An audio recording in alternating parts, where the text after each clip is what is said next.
अस्सलाम वालेकुम नाजरीन, हॉरर 2 के साथ मैं हाजिर हूँ।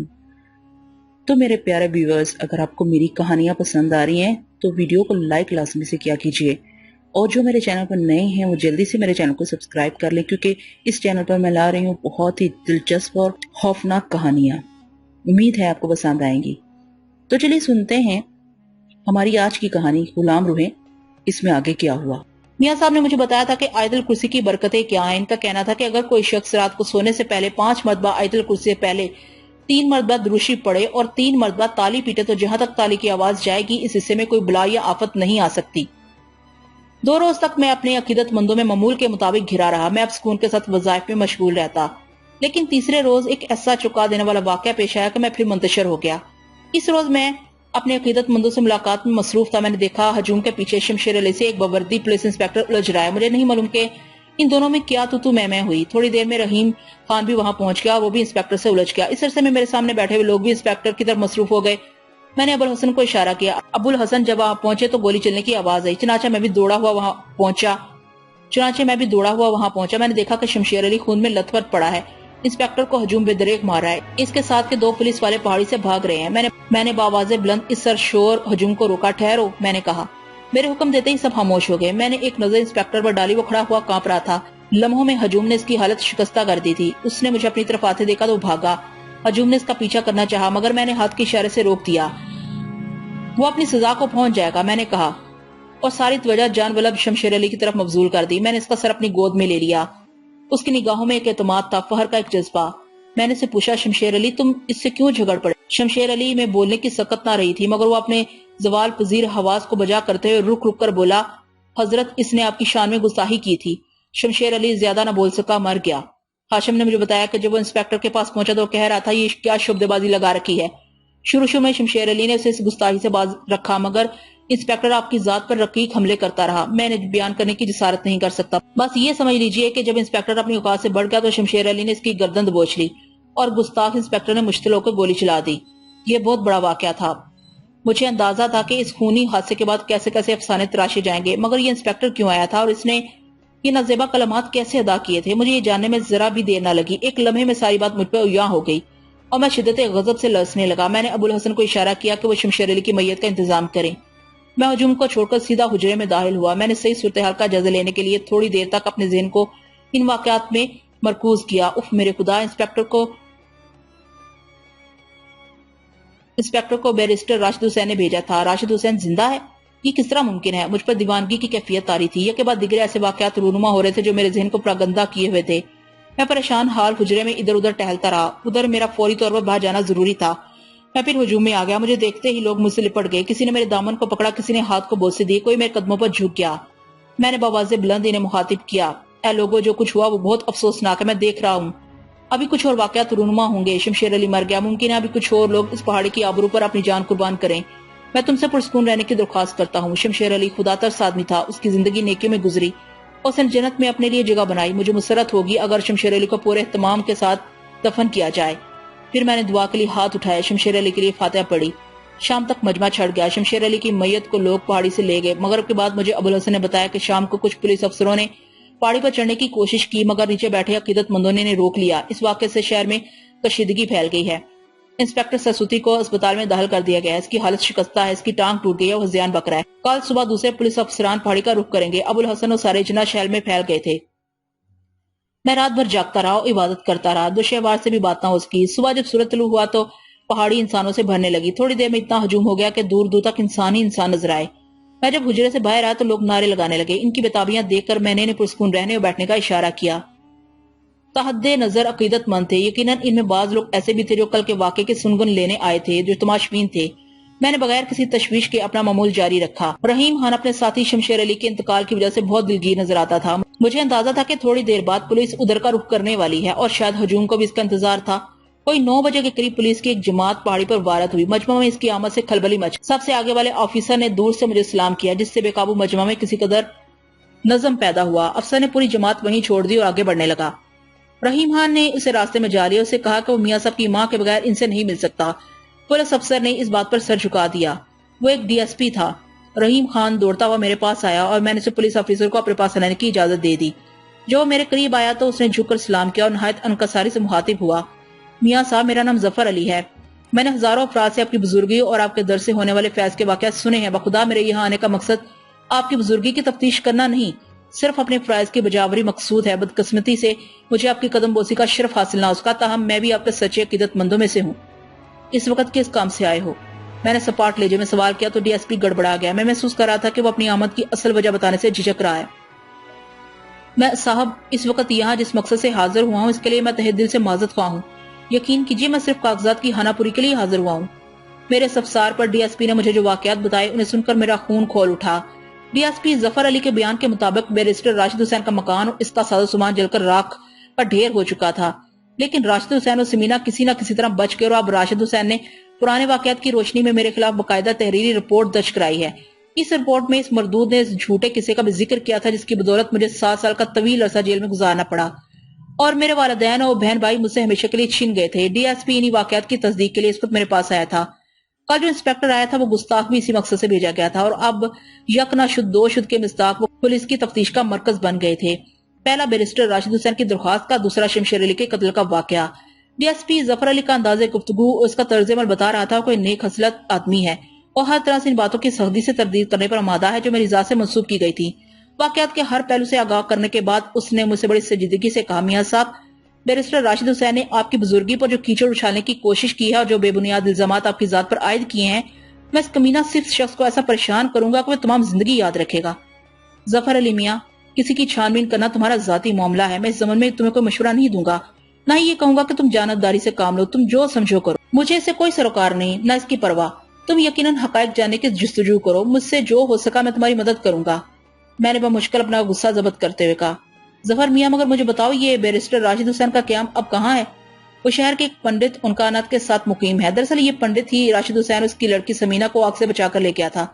ویسے یہ بہت حیرت انگیز واقعہ ہے، اس کے بارے میں مشہور ہے کہ وہ کوئی پہنچا ہوا پنڈت ہے۔ بہرحال جتنے منہ اتنی ہی باتیں، مجھے تو یہ عنقانات کو بھی پسند نہیں ہے، بلکہ میرا خیال ہے بیرسٹر راشد حسین کی رپورٹ میں اسی کا ہاتھ شامل ہے۔ پنڈت عنقانات کا نام سن کر میرا چہرہ سرخ ہو گیا، میں سرتپا غصے میں کانپنے لگا۔ ڈی ایس پی نے مجھے اس کیفیت سے دوچار دیکھا تو اس خیال سے کہیں اس کیفیت میں میری زبان سے اس کے لیے کوئی بدوا نہ نکل جائے بڑھ کر میرے پاؤں پکڑ لیا اور گڑگڑانے لگا۔ میں نے اسے مطمئن کر کے رخصت کیا، پھر اٹھ کر اپنے حجرے میں واپس آ گیا۔ یہ ڈی ایس پی چلا گیا تو دوسرا آئے گا، اب یہ سلسلہ چلتا رہے گا۔ راشد حسین کی رپورٹ میں کوئی جان نہیں اور شمشیر علی کے قتل کے سینکڑوں چشمدید گواہ موجود ہیں۔ میں نے ان واقعات کے قانونی پہلوؤں پر غور کیا مگر پولیس مجھے کسی بھی طرح پریشان کر سکتی ہے۔ عنقانات اس واقعے سے پورا فائدہ اٹھائے گا۔ میں حجرے میں آ کر یہی سوچتا رہا مجھے کیا کرنا چاہیے، یہ میں کن لوگوں میں پھنس گیا ہوں۔ میاں صاحب کے زمانے میں تو کبھی ایسا نہیں ہوا، یقیناً یہ سب میرے ذہن کی بوتر کے سبب سے ممکن ہوا ہے۔ باہر لوگوں کا شور بڑھ گیا تھا، باہر آ کر دیکھا ڈی ایس پی سے لوگ گتھے ہوئے تھے، وہ اپنے کسی کاغذ کی خانہ پوری نہ کر سکا۔ لوگوں نے پولیس کے خلاف نعرے لگائے، میں نے اشارہ کیا کہ خاموشی اختیار کی جائے۔ ایک لمحے میں وہاں سناٹا ہو گیا۔ ڈی ایس پی ظفر علی رحیم ہاں سے کل کے واقعات کی تفتیش میں مصروف تھا اور میں نے لوگوں سے معذرت کی کہ آج میں ان سے نہ مل سکوں گا۔ تھوڑی دیر میں ویرانی کا تسلط ہو گیا اور میں حجرے میں آ کر اپنی سوچوں میں گم ہو گیا۔ میں نے اس وظیفے کو پڑھنا شروع کیا جس کی فضیلت سے میں اپنی بصیرت کو اس حجرے کی دیواروں سے باہر لے جا سکتا تھا۔ تھوڑی دیر بعد میں نے جو دیکھا وہ مجھے اور مشتعل کر دینے کے لیے بہت تھا۔ راشد حسین اور سمینہ عنقانات کے ہمراہ ٹھہرے ہوئے تھے۔ راشد حسین بہت سراسیمہ تھا مگر عنقانات اسے کچھ اس طرح کی تسلی دے رہا تھا کہ اب یہ فیصلہ ہو کر رہے گا، کس علاقے میں کون زیادہ افضل ہے، وہ جادوگر شاہد علی یا پنڈت عنقانات۔ وہ راشد حسین کو تسلی دے رہا تھا، تم کیوں گھبراتے ہو، تم میری پناہ میں ہو، جب تک میں تمہارے ساتھ ہوں کوئی تمہیں نقصان پہنچانے کی جرات نہیں کر سکتا۔ اب نقصان پہنچنے میں کیا رہ گیا ہے؟ راشد حسین بولا، شہر میں میری رسوائی ہوئی، میرے آباء و اجداد کی کوٹھی جل گئی، پنڈت جی بس کسی طرح اس کمبخت شاہد علی کو ٹھکانے لگا دو، مجھے کچھ اور نہیں چاہیے۔ دیکھتے جاؤ راشد حسین آگے کیا ہوتا ہے، ممکن ہے تمہیں اس سے برے حالات کا سامنا کرنا پڑے مگر یاد رکھو کہ شاہد علی کا مقابلہ عنقانات سے ہے۔ تم نے اپنی آنکھوں سے دیکھا ہے آگ کے شعلوں سے میرے بیر تمہیں کیسے بچا کر لے آئے۔ پنڈت عنقانات غصے میں واحد تباہی بک رہا تھا، مگر سنا ہے شاہد علی کو پہاڑی والے میاں صاحب نے بہت کچھ سکھا دیا ہے، لوگ کہتے ہیں کہ وہ ایک پہنچا ہوا بزرگ ہے۔ پنڈت جی آپ نے اچھی طرح سوچ لیا کہ آپ کا واسطہ کس بلا سے ہے؟ راشد حسین نے خوفزدہ لہجے میں کہا۔ راشد حسین، پنڈت اس پر گرجنے لگا، وہ بچہ ہے، میاں صاحب بھی میرے سامنے خاموش رہتے تھے، اس کی حیثیت کیا ہے؟ پولیس میں رپورٹ کے بعد اس کی شخصیت مشکوک ہو گئی ہے، کچھ دنوں بعد وہ رسوا ہو جائے گا، میں یہی چاہتا ہوں کہ وہ نادانی میں الٹے سیدھے قدم اٹھائے اور میں اسے پہاڑی سے بے دخل کر سکوں۔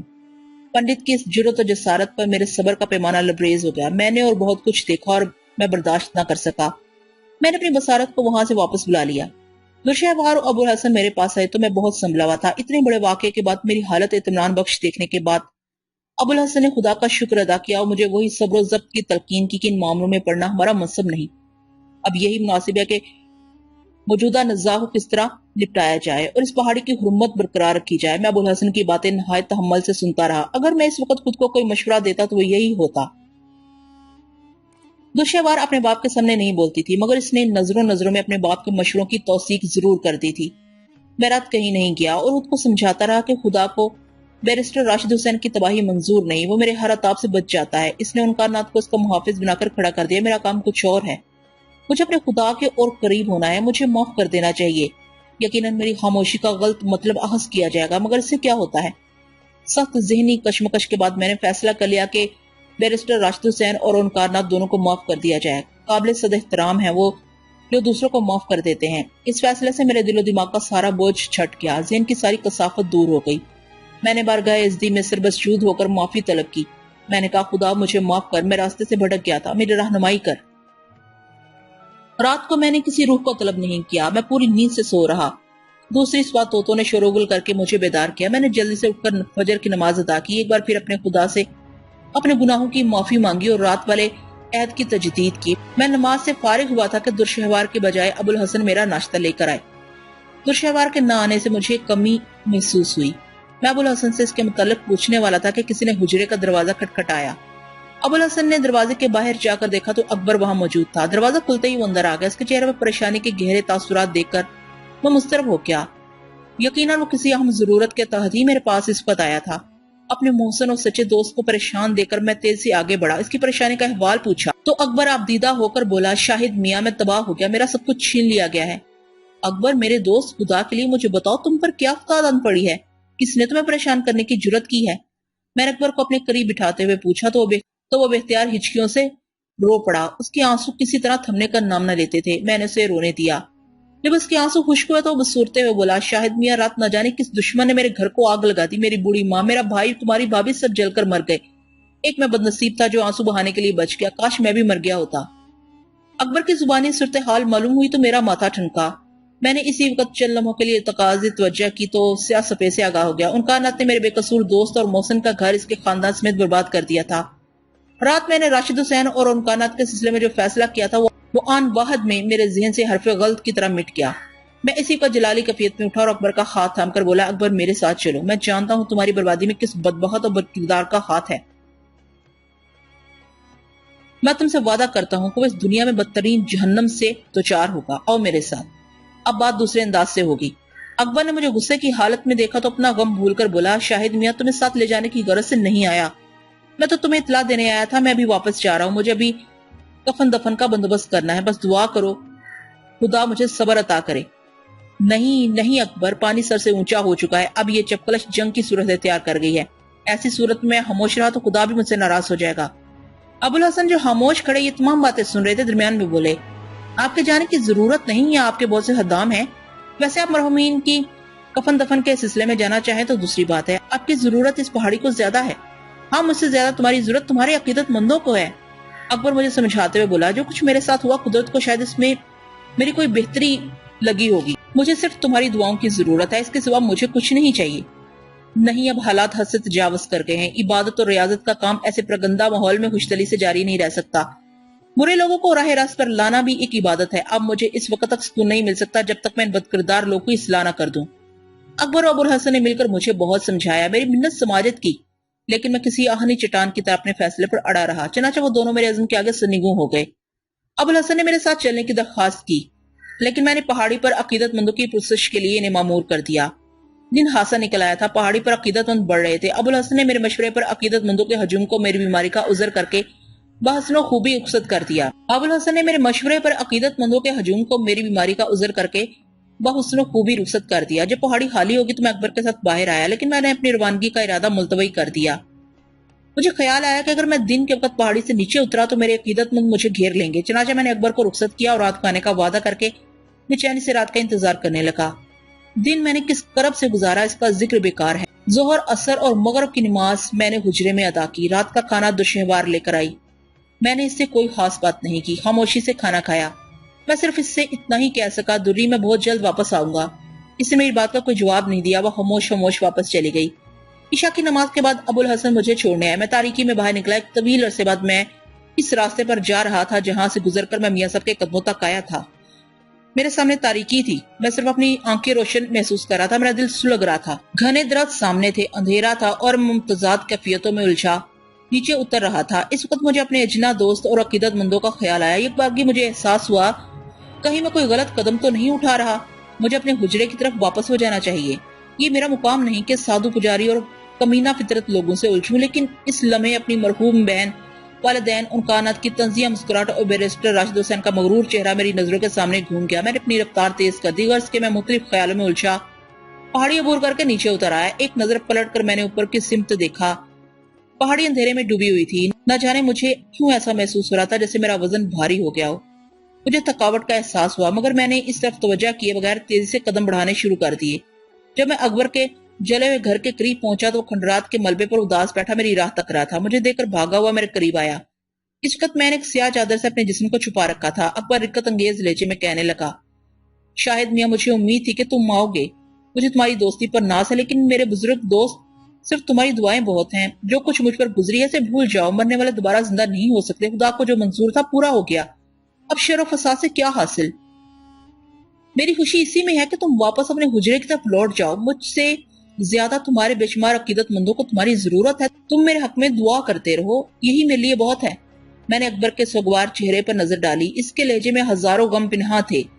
جو مشورہ مجھے اکبر دے رہا تھا وہی مشورہ مجھے ابو الحسن دشیوار اور میرے دوست اجنا نے دیا تھا، لیکن ایک بار قدم آگے بڑھا کر پیچھے لوٹ جانا نہ مجھے اچھا لگتا تھا، نہ یہ بات مناسب معلوم ہوتی تھی۔ میرے نزدیک ان کائنات کو راہ راست پر لانا بھی عبادت تھا۔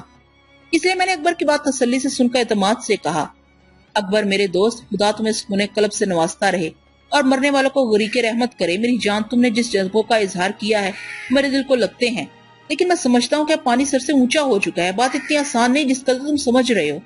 ان کائنات کی سرکوبی اگر نہ کی گئی تو اس کے غرور اور تکبر میں مزید اضافہ ہوگا، اور کچھ عجب نہیں کہ وہ تمہاری طرح اور بھی بے گناہ انسانوں کو اپنے گندے علم و وجود کے ذریعے پریشان کرے۔